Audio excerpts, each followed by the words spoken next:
நாம் அறிவோம், நேரம் குறைவு, தேவைப்படுவோர் அதிகம். நமக்கு தெரியும், வசதிகள் குறைவு, நம்பிக்கைகள் அதிகம். நமக்கு நன்றாகவே தெரியும், நாடு பெரியது, மருத்துவர்கள் குறைவு.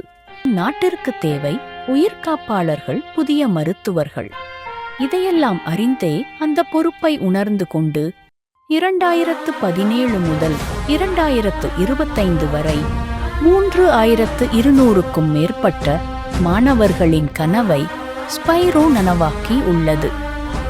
நாங்கள் உருவாக்குகிறோம் நாளைய மருத்துவர்களை.